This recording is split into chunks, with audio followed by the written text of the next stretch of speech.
Shalom, welcome to our Erev Shabbat talk here from Eretz Israel. I'm Avraham Shira, and we're learning from Zohar, Parshat Pekudei, and we have a fascinating look at a very short moment in the life of a Jew, and it goes like this. Come and see, at the time that a baby is brought on the 8th day to be circumcised, the Spirit of Shabbat Malchut Kedusha, the holy kingship, comes to rest on him. That's a pretty big move for an 8-year-old baby. Suddenly, the light, the spirit of the kingship, which is Shabbat. So we see that there's a very deep connection between Shabbat and the circumcision. And we know that Shabbat is the time where God ceased from creating new things from the primordial creation, and then, of course, creation itself continued creating new things all the time, but they were really repetitions of a previous process. So Shabbat came, and there was this idea of rest, this idea of God is now king, he's no longer working, he's sitting on his throne, he's enjoying his work like any king, and there's a spirit about that. Well, for the baby, 8 days old, what's the connection? The spirit of Shabbat comes onto the baby after getting the Brit Milah. It seems like a completely different thing. Well, the Zohar goes on, that klipa, that shell, that piece of foreskin, if you will, that's thrown away, it's actually covered in earth. Az omed oto sitrachra, the other side, the angel of prosecution. And he has 1,000,000 names and 1,000,000 religions. And we don't need to repeat all those names. But we understand there is a force that is always calling man into judgment, always sitting on our shoulder, looking for the in.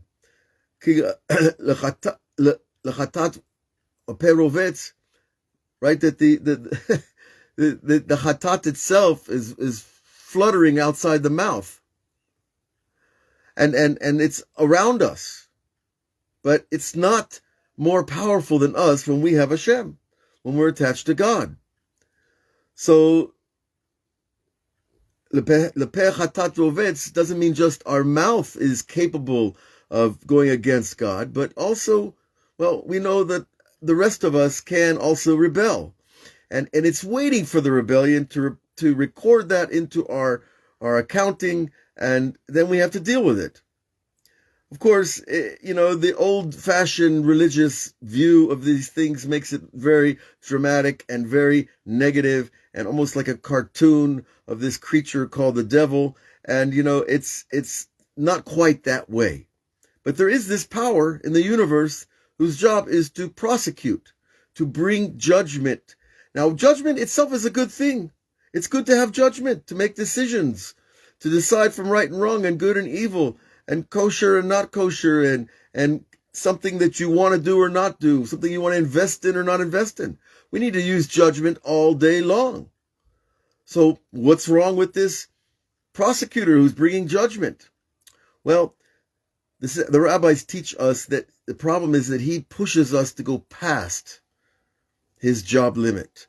His job description is to present the option to show us the potential for short-term gain, like someone who wants to steal, but he knows it's wrong, but he wants the money, but he knows he could get caught, but he wants to buy something, but he knows that if he gets caught, he goes to jail. This calculation is always being made in the mind between doing good or doing evil.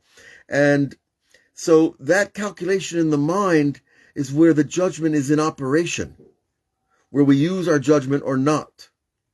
And so that's what we call the other side. In Kabbalah, it's a very more pleasant name than devil, right? Or, the prosecutor is a little more updated. But nonetheless, he has a lot of jobs too. We're not going to go into those now.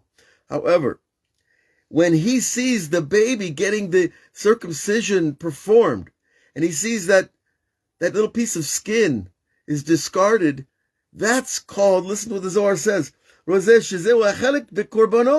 this is his portion in a korban. Now, a korban, of course, is a sacrifice that's brought on the altar in the Beit HaMikdash. Some of those sacrifices were brought as thank offerings to God, goodwill offerings, very positive things. And sometimes those sacrifices were brought because we needed to right ourselves with God. And we did something wrong. We need to pay what we need to pay. You got to pay that parking ticket, eventually. So, the sacrifice can go for good or for when we don't do good or when we do not good. But the point is, the other side also is looking for his life force. He's also looking to because what happens is when we do evil, he takes our energy. And when evil takes our energy, we feel weak and we feel far from God. And we feel like I'm missing something. I feel empty. Well, that emptiness, that lack of desire, the lack of motivation, the lack of hope and belief is all because he's taken that portion to himself. Because God's life force comes into the world and it's neutral. And it can go to evil or it can go to good. It depends on what we do with it. And it's in our heart and it's in our mind, that little spark of power. And we have to shape it. Va'az nishbar. And then even the prosecutor is broken. He's broken. He's no longer able to jump on that kid and make the kid do things he shouldn't do, or make the parents do something they shouldn't do, right? And he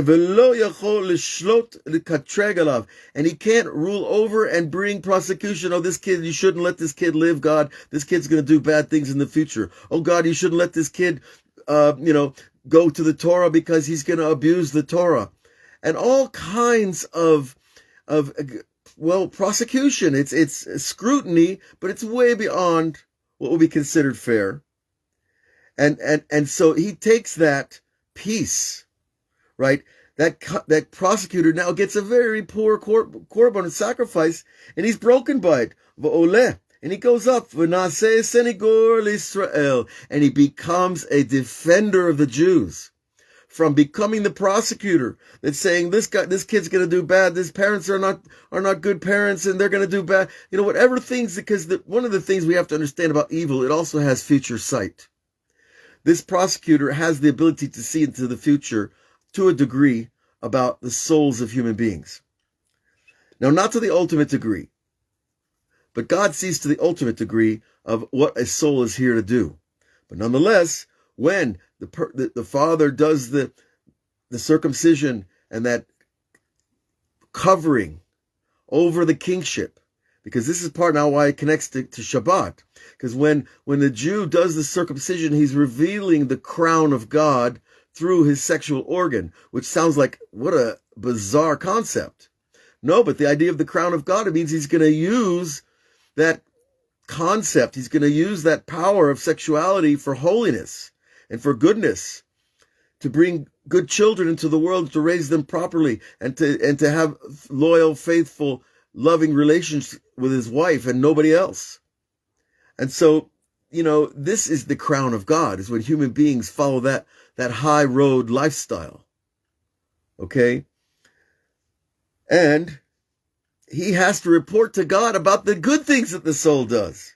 So he's turned around completely. His job description is reversed and inverted. And now he says, look at that parent, look at that child. They're going to do good things in the world. Give them a break, give them some patience, cut them some slack, whatever that soul needs. So you see this relationship with good and evil, with keeping a mitzvah and not, it's pronounced many ways in the literature. Okay. In Pirkei Avot, it says that when a person does a good deed, naseh lo senigor. A person does a good deed. That good deed isn't just like a nice little good feeling that he gives over in the world, but rather it creates an angel that goes up and it becomes another defender of that person. When we do good deeds, we create a force field of good around us, and it gets reported. Look at those good deeds, and the evil cannot get close. And if opposite is true, of course, the Pirkei Avot says that a person, naseh avera ahad, naseh lo kategor, that avera becomes a prosecutor on the person. He's not our friend. He's going to report back to the great accountant up there that we've been doing something against the Torah. And it comes back in the form of what? Addiction to do it again and again. So the thief isn't happy after he stole $1 million. He needs the next million. And so on and so forth. And it comes back to us. That's why it says, Ohev kesef lo yispa kesef. The person who loves money. He doesn't love doing good deeds with money. He just loves the money. That person, he will never be satisfied by money. Because the evil portion is that more. And that's why the classic name for the Yetzer Hara, for the evil inclination, is Ma'od, more. Just more. More of anything. That's the sign it's gone out of the boundary of holy into the unholy. So this concept of turning the prosecutor into the defender, we see it very clearly in the Torah of the Baal Shem Tov, who tells us when we do love, we erase the negative. When we do love, that was good, right? When we do mitzvot, when we do good deeds, and we do tshuva, especially, we want to return to God. We erase, the score sheet. We get to start over. But when we do tshuva from love, because I love God, not because I want a prize or I want, I'm afraid of punishment. Which is, listen, being afraid of punishment is a good thing in this world. Because apparently a lot of people in this world aren't so afraid of punishment. But afraid of punishment erases the score sheet. But when we do tshuva, when we return to Hashem with love because he's so great, and who could not want to serve such a magnificent, eternal, infinite being, then that means not only is our score sheet made clean, but the things that we did were negative are turned positive. The katigor naseh senigor. The prosecutor becomes a defender through every good deed we do with love for God. So you do a good deed. You take $1 out of your pocket and give it to a poor person. That's good.